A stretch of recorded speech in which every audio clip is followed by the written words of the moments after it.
Hello दोस्तों, कैसे हैं आप? उम्मीद करता हूँ आप सब लोग ठीक होंगे। मैं आपका दोस्त आज लेकर आया हूँ नया एक और टॉपिक, उसी में से ही डाइजेस्टिव सिस्टम का जो डिसऑर्डर हम करा रहे थे, डिसऑर्डर ऑफ डाइजेस्टिव सिस्टम, उसमें हमने डिसऑर्डर ऑफ स्टमक आपको करा दिया था। ठीक है, कंप्लीट कल लास्ट टाइम करा दिया था। आज हम आपको कराएंगे डिसऑर्डर ऑफ इंटेस्टाइन। देखिए, इसमें हम पहले जो है डिसऑर्डर जो करा रहे हैं वो पहले हम डिसऑर्डर जो है वो हम एलिमेंट्री कैनाल में कराएंगे।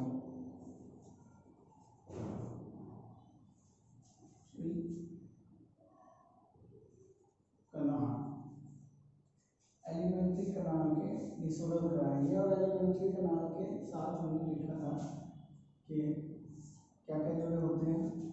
एक तो आपका ओसोफेगस और माउथ को छोड़ दें और डिसऑर्डर नहीं करा रहे हैं। उसके बाद था आपका स्टमक, फिर था लार्ज स्मॉल इंटेस्टाइन,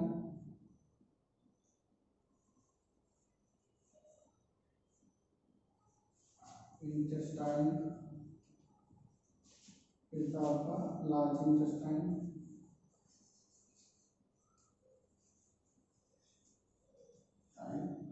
और इसके बाद आपका रेक्टम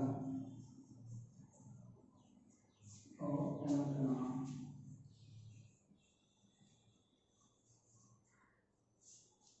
ठीक है, ये आपके थे। तो जबकि इसमें हमने डिसऑर्डर ऑफ स्टमक करा दिया है, अभी हम डिसऑर्डर ऑफ इंटेस्टाइन कराएंगे आपको।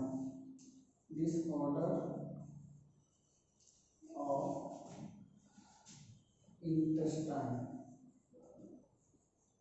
ठीक है, क्या कराएंगे? Disorder of intestine.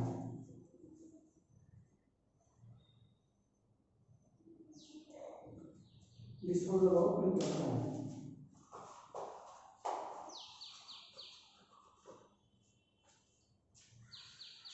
तो देखिए, जैसे हमने स्टमक के डिसऑर्डर पढ़े, यानी कि स्टमक में का जो फंक्शनिंग है वो डिस्टर्ब होने के कारण कौन कौन से रोग जो है बॉडी के अंदर उत्पन्न हो सकते हैं, कौन कौन सी डिजीज कोज हो सकती है, वो हमने डिसऑर्डर ऑफ स्टमक में पढ़ा। अभी ऐसे ही हम जो है ना डिसऑर्डर ऑफ इंटेस्टाइन पढ़ेंगे।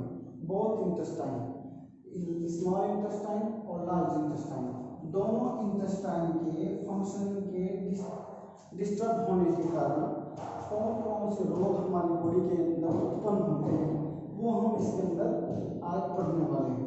ठीक है, तो हम डिसऑर्डर ऑफ इंटेस्टाइन देखिए क्या होता है। हमने आपको जो डायग्राम बनवाया था, हमने जब आपको डायग्राम बनवाया था इसका,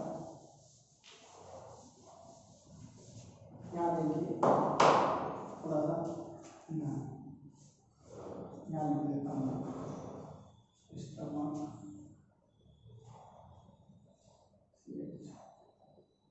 स्मॉल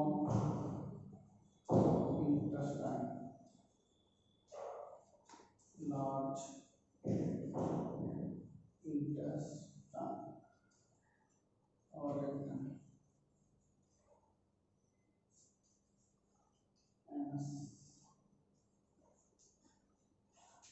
ठीक है, तो हम यहाँ एक छोटा सा डायग्राम अभी बना देते हैं, इसलिए कोई दिक्कत नहीं। देखिए क्या हो रहा था कि एक ये ओसोफेगस है, इससे स्टमक जो है जुड़ा रहता है, लेकिन ये स्टमक जेजुनम के थ्रू स्मॉल इंटेस्टाइन से जुड़ा रहता है। ये आपकी लार्ज इंटेस्टाइन है,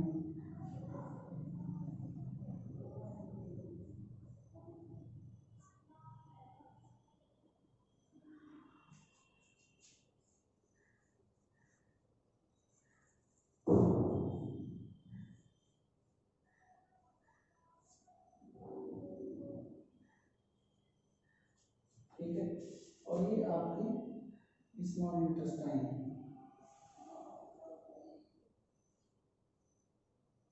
ठीक है, इससे टच रहती है। तो हमने पहले आपको पढ़ाया ये स्टमक, ठीक है, क्या है स्टमक। फिर उसके बाद अब है इंटेस्टाइन, लार्ज इंटेस्टाइन। तो इसमें क्या होता है, अगर इंटेस्टाइन का फंक्शनिंग डिस्टर्ब होता है तो इसमें जो हम देखते हैं कि बहुत इंटेस्टाइन, स्मॉल इंटेस्टाइन और लार्ज इंटेस्टाइन में जो विकार उत्पन्न होता है वो क्या होता है कि ये जो आपका अपेंडिक्स होता है, ये क्या होता है अपेंडिक्स। अपेंडिक्स क्या होता है, अपेंडिक्स में इन्फ्लामेशन हो जाता है, और जब अपेंडिक्स में इन्फ्लामेशन होता है तो इस कंडीशन को क्या बोलते हैं, हमने आपको कल बताया था कि इन्फ्लामेशन को किस टर्म से हम एक्सप्लेन करते हैं, टाइटिस, ठीक है। तो जब अपेंडिक्स में इन्फ्लामेशन हुआ है तो इसे हम क्या बोल देंगे, अपेंडिसाइटिस, अपेंडिसाइटिस। तो इसमें जो रोग विकार उत्पन्न होता है, इसमें जो विकार उत्पन्न होता है वो क्या होता है, अपेंडिसाइटिस होता है। देखिए जितने भी लोग वैसे तो होते हैं ना, कल हमने आपको बताया था कि स्टमक में, तो हमने स्टमक में पेप्टिक अल्सर बताया था आपको ना। तो पेप्टिक अल्सर जो होता है पुरुषों के, महिलाओं के अकॉर्डिंग पुरुषों में ज़्यादा मात्रा में पाया जाता है।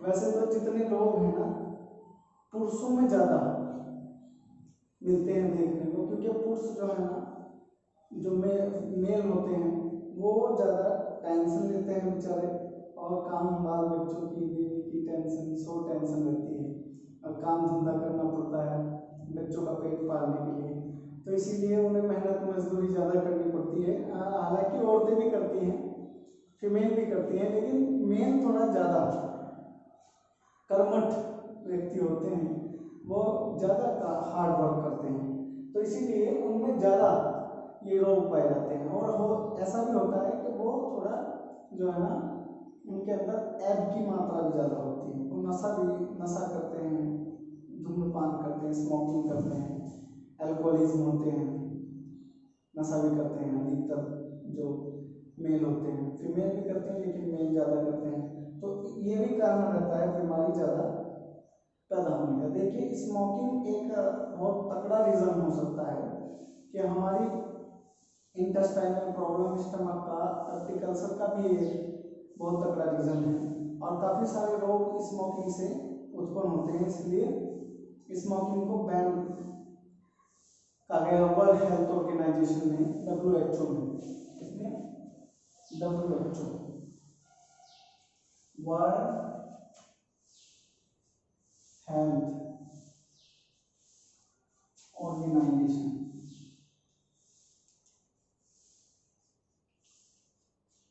विश्व स्वास्थ्य संगठन, विश्व स्वास्थ्य संगठन ने जो है एल्कोहल और स्मोकिंग को बैन किया है, देखिए हानि, सेहत के लिए उसे हानिकारक बताया गया है, ठीक है। आप जगह जगह देखते भी होंगे धूम्रपान पड़ेगा महंगा, धूम्रपान सेहत के लिए हानिकारक है, सब पिक्चरों में भी ऐड आते हैं, और पिक्चर से पहले भी ऐड आते हैं, और लिखा हुआ भी होता है, स्टेशनों पे लिखा हुआ होता है, और जितने भी पब्लिक पैलेस हैं, जितने भी पब्लिक पैलेस हैं वहाँ पे सब पे लिखा हुआ होता है। तो ये भी एक जायज़ रीज़न हो सकता है मेल का बीमारी ज़्यादा अडॉप्ट करने का, ठीक है। तो ये जो आते हैं अपने टॉपिक पर अपेंडिसाइटिस, ठीक है। तो ये जो अपेंडिसाइटिस होता है, ये जो आपकी अपेंडिक्स है, ये यहाँ पे अपेंडिक्स होती है आपकी ना, एक बड़ी आंत का, लार्ज इंटेस्टाइन का एक ये चोंचदार पार्ट, एक बहुत पतला सा ऐसा चोंचदार पार्ट, इस पतले से पार्ट को, छोटे से पार्ट को क्या बोलते हैं? अपेंडिक्स बोलते हैं। और जब इसमें इन्फ्लामेशन हो जाता है, मैंने कल आपको बताया था कि जो टाइटिस है इसे हम इन्फ्लामेशन बोलते हैं, इसका मतलब है इन्फ्लामेशन। फिर बहुत सारे मैंने आपको उदाहरण दिए थे, जैसे अपेंडिसाइटिस हो गया तो, दूसरा पोस्टराइटिस पोस्टेट ग्लैंड में, हेपेटाइटिस लीवर में, टॉन्सिलाइटिस टॉन्सिल ग्लैंड में, और बहुत सारे जो है वो होते हैं। तो ये जो अपेंडिसाइटिस होता है, ये हमारी जो ये अपेंडिक्स होती है, इसमें इन्फ्लामेशन हो जाता है। किस कारण से? देखिए क्या होता है कि एक तो कारण ये है कि जो हमारी ये लार्ज इंटेस्टाइन होती है, देखिए लास्ट में जब पच जाता है पूरा भोजन ना, पूरा पाचन की क्रिया का अंत हो जाता है स्मॉल इंटेस्टाइन के अंदर, फिर वो बचा कुचा जो फेकल मटेरियल होता है वो लार्ज इंटेस्टाइन के अंदर जाता है। तो जब लार्ज इंटेस्टाइन के अंदर जाता है तो उसके अंदर कंटामिनेशन ज़्यादा होने के कारण, फेकल मटेरियल के अंदर कंटामिनेशन ज़्यादा होने के कारण, या कुछ बैक्टीरिया फेज या फॉरेन पार्टिकल इकट्ठा हो जाने के कारण क्या होता है कि वो अपेंडिक्स में जमा होना शुरू हो जाते हैं। इधर से ऊपर जाके कुछ तो चले जाते हैं और कुछ क्या करते हैं कि अपेंडिक्स में जमा होना शुरू हो जाते हैं, और जमा होने के कारण जो है यहाँ पे इन्फ्लामेशन कोज कर देते हैं, यानी कि स्वेलिंग बढ़ा देते हैं। और स्वेलिंग बढ़ जाने के कारण इसका जो साइज है वो नॉर्मल साइज से बढ़ जाता है, और जब नॉर्मल साइज से बढ़ जाता है तो ये अपेंडिक्स जो है ये पेन करना शुरू कर देते हैं। यहाँ पे एब्डोमेन में, ये हमारा जो एब्डोमेन है, पेट है, यहाँ पे पेन शुरू हो जाता है। ठीक है, तो उस कंडीशन में क्या किया जाता है कि इस अपेंडिक्स को ऑपरेशन करके वहां से फैटी मटेरियल को रिमूव किया जाता है, और इसे जो एक्स्ट्रा साइज बढ़ गया है उस साइज को छोटा कर दिया जाता है। ठीक है, तो ये अपेंडिक्स को इस तरीके से हम ठीक करते हैं। तो एक तो रीजन क्या होता है कि हार्ट फेकल मैटर, जो हार्ट फेकल मैटर है उसके जमा होने के कारण, इकट्ठा हो जाने के कारण, कॉन्स्टिपेशन का हमने आपको कल बताया था कि कॉन्स्टिपेशन में क्या होता है कि जो स्टूल होता है, फेकल मटेरियल का जो स्टूल होता है वो यहाँ पे जमा हो जाता है, इंटेस्टाइन में जमा हो जाता है, जिससे कि बॉल मोमेंट में, ये वाला मोमेंट जो है हमारी इंटेस्टाइन करती है भोजन को पचाने के लिए और फिर रिमूव करती है यहाँ से। ठीक है, ये फिर फूड जो है ना ये यहाँ से रिमूव हो जाता है बाय द एनस। तो ये क्या होता है कि वो फेकल मटेरियल कॉन्स्टिपेशन की शिकायत में हार्ड हो जाता है, जो स्टूल हार्ड हो जाता है, तो बाहर रिमूव नहीं हो पाता इजीली, तो कुछ मात्रा में वो आपका अपेंडिक्स में इकट्ठा होना शुरू हो जाता है। तो यही कारण होता है कि इस इकट्ठा होने के कारण, भारी मात्रा में वो हार्ड फेकल मैटर इकट्ठा होने के कारण अपेंडिक्स का जो है साइज बढ़ जाता है, स्वेलिंग आ जाती है, और इसी कंडीशन को हम इन्फ्लामेशन बोलते हैं। इन्फ्लामेशन, देखिए इसमें आप कंफ्यूज रहेंगे थोड़ा सा, दो टर्म है, इन्फ्लामेशन और एक है इन्फेक्शन।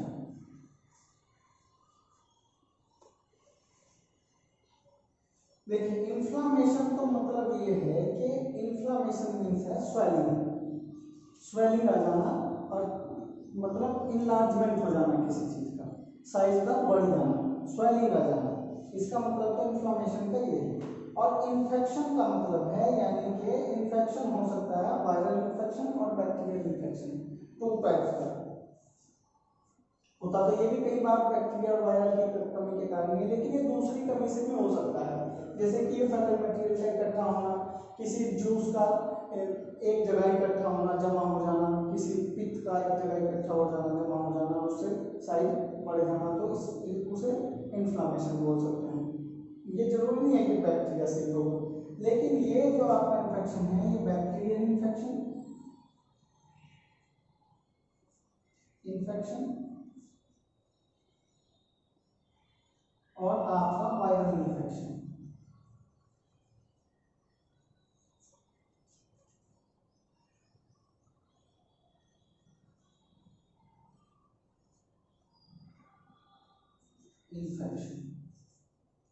ये आपका तो टाइप का हो सकता है बैक्टीरियल इन्फेक्शन और वायरल इन्फेक्शन।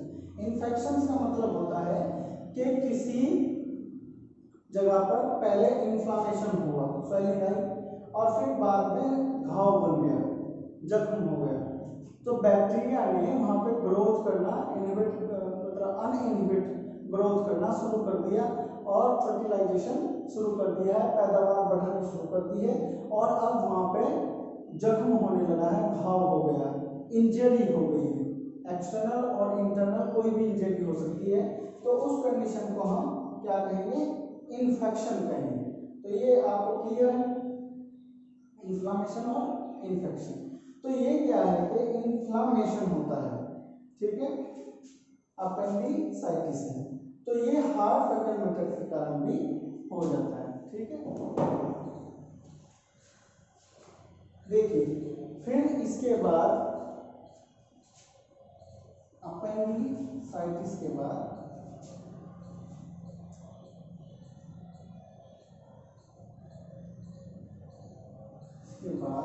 इसमें देखते हैं हम कि कॉम्प्लिकेशन ऑफ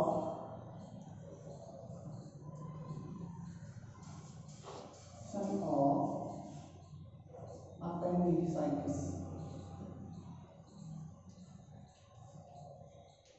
इसमें देखते हैं कि कॉम्प्लिकेशन यानी कि अपेंडिसाइटिस से और भी कोई ऑर्गन प्रभावित हो सकता है, ठीक है। इसके अंदर हम देखते हैं तो क्या होता है कि हमारी जो हमने बताया था कि ये जो आपका एलिमेंट्री कनाल होती है वो कितनी टाइप की लेयर से मिलकर बनी होती है, ये हमने बताया था कि ये 5 टाइप की लेयर से मिलकर बनी होती है। पहली आपकी म्यूकोसा, फिर आपकी सब mucosa, circular blood muscles layer,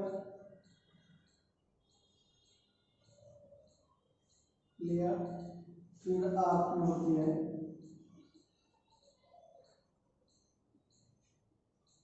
longitudinal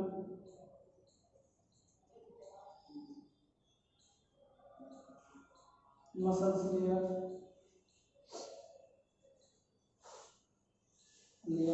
और आपकी लास्ट होती है, हमने बताया था पेरिटोनियम।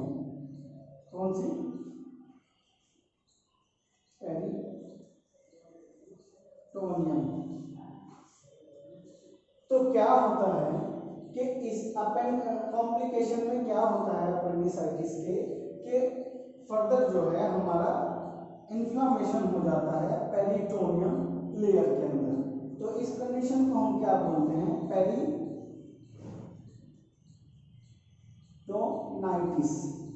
पेरिटोनाइटिस, ठीक है। तो पेरिटोनाइटिस में क्या होता है, अपेंडिसाइटिस के बाद का ये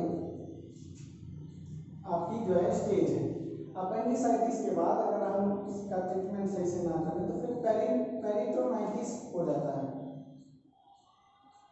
पेरिटोनाइटिस। तो इसमें क्या होता है, कॉम्प्लिकेशन हो सकता है कि इसमें क्या होता है कि जो फैकल मटेरियल, एक तो पहला जो फैकल मटेरियल अपेंडिक्स के अंदर इकट्ठा होता है और हमने इसका ट्रीटमेंट नहीं किया इसे ना प्रॉपर्ली, तो क्या होता है कि बहुत ज़्यादा इन्फ्लेमेशन होने के कारण ये जो अपेंडिक्स है ये क्या होती है, रप्चर हो जाती है। रप्चर मीन्स फट जाती है।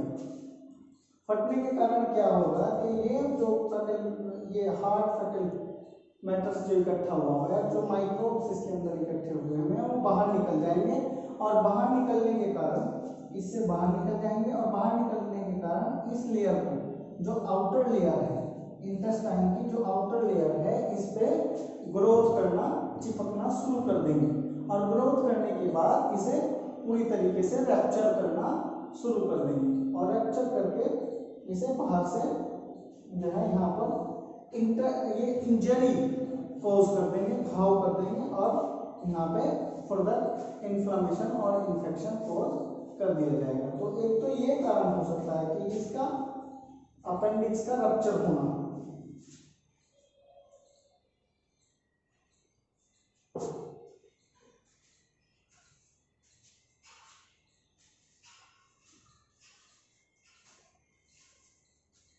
इसका एक तो कारण ये हो सकता है अपेंडिक्स का रप्चर होना। दूसरा कारण क्या है? दूसरा कारण ये है कि जो हमारी ब्लड वेसल्स होती हैं, जो ब्लड वेसल्स होती हैं उनका क्या होगा कि वो ब्लड वेसल्स इन्फ्लाम हो जाएंगी, सूज जाएंगी। ब्लड वेसल्स का क्या होगा? इन्फ्लाम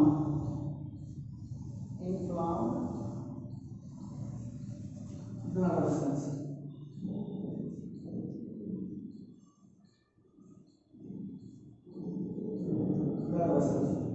इन्फ्लाम ब्लड वेसल्स क्या करेंगी? डायलेट हो जाएंगे। और जब ये डायलेट हो जाती है तो पंपिंग सिस्टम पे काम करती है, यानी कि जैसा आपने मोटर का पाइप देखा है ना, तो ये क्या करती है? पंपिंग सिस्टम पे काम करती है। हार्ट को देखा आपने, इस पे काम करता है पंपिंग सिस्टम पे। तो ये मसल्स भी ब्लड को ले जाती है। तो ऐसे हाँ, आपने ब्लड प्रेशर देखा है, ब्लड प्रेशर का भी आप चेक करेंगे तो यहाँ से जब पल्स पकड़ेंगे तो देखते हैं कि पल्स जो है ऐसे हो रही है, ऐसे ऐसे ऐसे ऐसे। तो ये जो आपका बार बार उसका धड़कना है, कूदना है, ये दिल की धड़कन पे काम कर रहा है। जो हार्ट कर रहा है ना पंपिंग सिस्टम पे काम, उसी तरीके से ये मसल्स करती हैं। तो ये क्या करेंगे ना, इन्फ्लाम ब्लड वेसल्स डायलेट हो जाएंगे।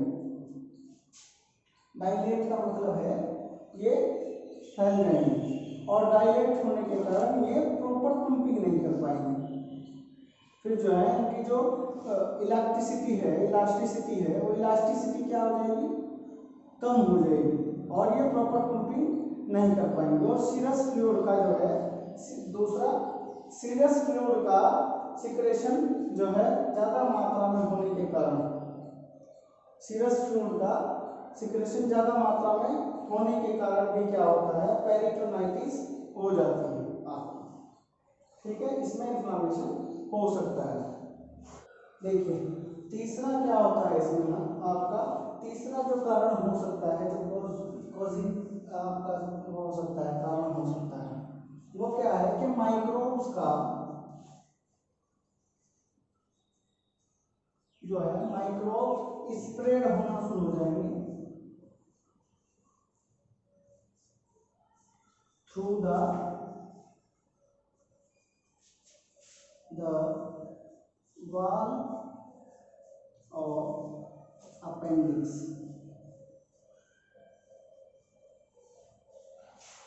अपेंडिक्स की दीवार से जो है, जो वॉल है, उससे लेयर से क्या मेम्ब्रेन से क्या करेंगे कि माइक्रोब स्प्रेड होना शुरू हो जाएंगे, बाहर निकलना शुरू हो जाएंगे, जिसके कारण क्या होगा कि वो पेरिटोनियम को इन्फेक्ट करना शुरू कर देंगे।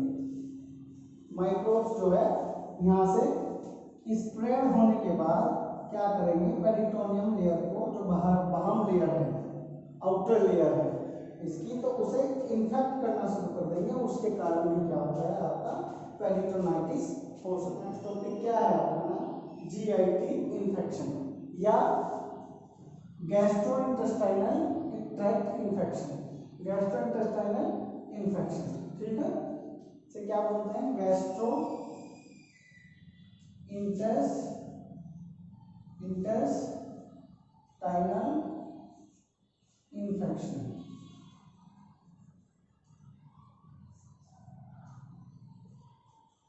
क्या होता है कि जो हमारा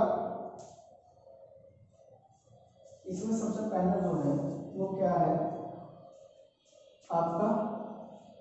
टाइफाइड फीवर, टाइफाइड और पैराटाइफाइड।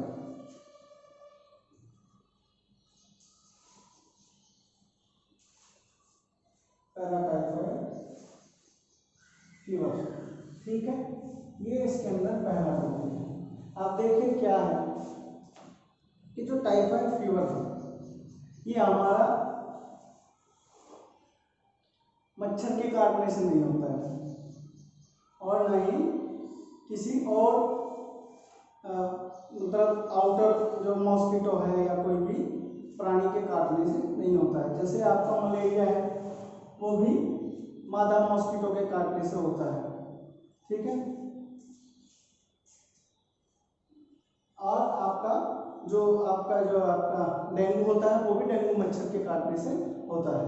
तो दोनों फीवर जो है ना वो मच्छर के काटने से होते हैं, लेकिन हमारा जो टाइफाइड है ये मच्छर के काटने से नहीं होता है। ये हमारा जो माइक्रोब्स है साल्मोनेला टाइफी, इसे क्या होगा साल्मोनेला टाइफी।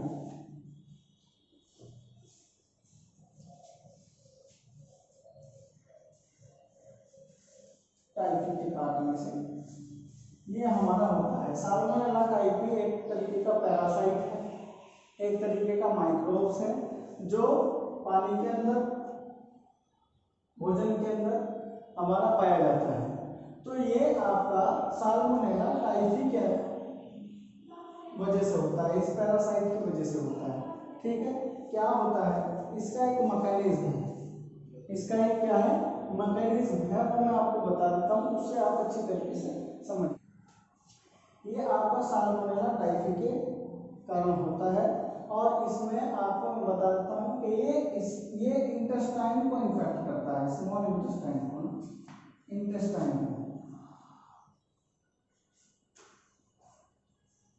क्या करता है इन्फेक्ट करता है। जाहिर सी बात है गैस्ट्रोइंटेस्टाइनल इन्फेक्शन पड़ रही है तो इंटेस्टाइन को ही इन्फेक्ट करेगा।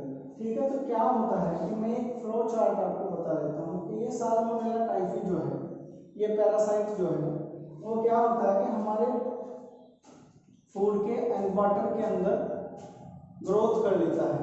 जैसे मैंने कल बताया था कि हमने कोई भी नेगलेक्ट फूड रखा हुआ है, ढक के नहीं रख रखा है खाना, उसके ऊपर जो है हमने ऊपर से ढक्कन नहीं लगाया हुआ है और ऐसे ही रखा हुआ है, तो क्या होगा कि हमारे वातावरण में जो है एटमॉस्फेयर में क्या होते हैं कि तरह तरह के परजीवी, तरह तरह के पैरासाइट्स, तरह तरह के बैक्टीरिया, माइक्रोब्स पाए जाते हैं। तो वो क्या करते हैं जहाँ पे अडॉप्ट करने का उन्हें जहाँ भी ऐसा मतलब कल्चर मिल जाएगा, कल्चर मीडिया मिल जाएगा जहाँ पे भी, तो वो क्या करेंगे ग्रोथ करना शुरू कर देंगे।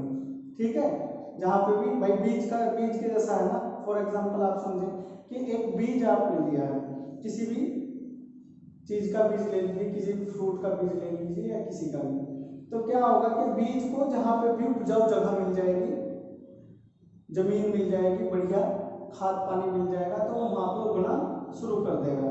तो ऐसा ही क्या काम है कि ये जो पैरासाइट है तरह तरह के एटमॉस्फेयर में, तो क्या होता है कि जहाँ पे भी फर्टिलाइजेशन कल्चर मीडिया उन्हें मिल जाता है तो वो फर्टिलाइजेशन शुरू कर देते हैं, पैदावार करनी शुरू कर देते हैं। तो ये क्या होता है कि जो हमारा भोजन है उसके अंदर ये पैरासाइट जो है ग्रोथ करना शुरू। देखिए ये जो टाइफाइड और पैराटाइफाइड फीवर का हमें बताया साल्मोनेला टाइफी से और इंटेस्टाइन को इन्फेक्ट करता है। तो कैसे करता है वो हमने root of excretion of microbes in typhoid fever, कैसे कौन से रूट से वो टाइफाइड फीवर का जो साल्मोनेला टाइफी है वो कैसे टाइफाइड फीवर हमें करता है और कैसे बॉडी को इन्फेक्ट, इंटेस्टाइन को इन्फेक्ट करके कैसे बॉडी को डिजीज जो है रोग जो है ना पैदा करता रहता है। तो देखिए वो एक मैकेनिज्म है, ये वो मैकेनिज्म है कैसे ये करता है। तो जो माइक्रोब्स है जैसा हमने बताया था एटमॉस्फेयर में बहुत सारे माइक्रोब्स, बहुत सारे जो है आपके पैरासाइट्स, जीवाणु विषाणु जो है वो प्रेजेंट रहते हैं। तो क्या करते हैं वो अडॉप्ट करते हैं हमारा फूड जो है ना, उसे अगर नेगलेक्ट फूड है, ढका हुआ नहीं है और पानी भी जैसे ऐसे ही पड़ा हुआ है, कहीं नदी नाले से पी लिया या कहीं खुली जो टंकी है उसमें काफ़ी दिन का इकट्ठा हुआ पानी हमने पी लिया गया, उसमें बहुत सारे पैरासाइट थे। तो क्या होता है कि microbes in food and water, water और फूड के अंदर जो है माइक्रोब्स हमारा जो है ना पैदा हो जाता है। तो माइक्रोब्स के पैदा होने के बाद क्या होता है कि वो जो फूड हम लेते हैं या वो वाटर ड्रिंक करते हैं तो वो कहाँ जाता है, आपका स्मॉल इंटेस्टाइन में जाता है। पाचन तो नहीं होता है ना, जो सेंटर है वो स्मॉल इंटेस्टाइन है पाचन क्रिया का, तो पाचन कहाँ होता है, स्मॉल इंटेस्टाइन के अंदर। तो वो फूड कहाँ जाता है, स्मॉल इंटेस्टाइन के अंदर जाता है। और फिर स्मॉल इंटेस्टाइन और लिम्फोइड टिश्यू, हमारी बॉडी के अंदर एक लिम्फेटिक सिस्टम भी पाया जाता है जिसके अंदर लिम्फ ग्लैंड्स और लिम्फोइड टिश्यूज होते हैं, जैसे स्प्लीन, प्लीहा और तिल्ली जिसे बोलते हैं हम ना हिंदी में। तो वो स्प्लीन क्या है, वो एक लिम्फोइड ऑर्गन है,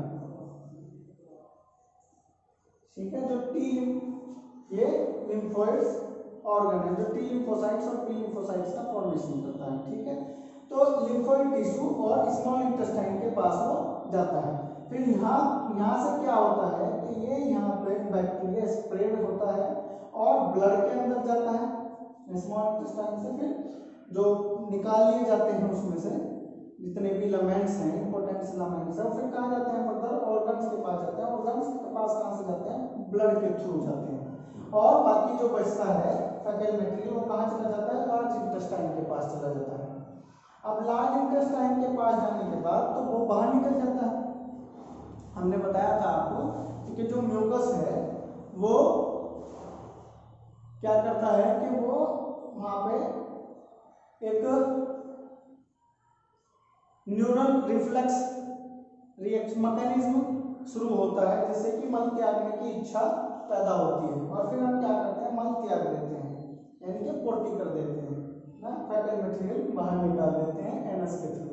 तो क्या होता है, लार्ज इंटेस्टाइन के अंदर वो जाएगा इन्फेक्टेड जो फैकल मटेरियल है और वो बाहर निकल जाएगा इन्फेक्टेड एनस के थ्रू, क्या इन्फेक्ट फैकल मटेरियल, ठीक है। फिर क्या होता है कि जो ब्लड के पास गया माइक्रोब्स, जो ब्लड के पास ब्लड में माइक्रोब्स गया तो ब्लड से क्या होगा कि ब्लड कहाँ फिल्टर होता है, फिल्ट्रेशन प्रोसेस चलता है ब्लड का किडनी में। किडनी में जो नेफ्रॉन होता है वो ब्लड को क्या करता है, फिल्ट्रेशन करता है ब्लड का। ये फिल्ट्रेशन फिल्टर यूनिट है बॉडी की। तो क्या होता है कि जब ब्लड जाता है किडनी में तो यहाँ पे क्या होता है, ब्लड फिल्टर होता है, छनता है। तो जो एक्स्ट्रा ऑर्डिनरी मटेरियल्स इसके अंदर होता है वो बाहर निकाल दिया जाता है और क्या होता है, वेस्ट मटेरियल यूरिन के थ्रू बाहर निकल जाता है बाय द यूरिन। तो ये क्या होता है, यूरिन के साथ बाहर निकाल दिया जाता है और यूरिन का फॉर्मेशन भी यही करता है। तो इनफैक्ट यूरिन बाहर निकल जाता है, यानी कि माइक्रोब के साथ जो है यूरिन बाहर निकल जाता है। लेकिन जो ब्लड के साथ लीवर में जाता है, लीवर के अंदर जो जाता है वो बॉडी से बाहर नहीं निकलता, क्योंकि लीवर के साथ क्या अटैच रहता है, आपका गैल ब्लैडर अटैच रहता है। हमने बताया था ना, ये आपका लीवर है,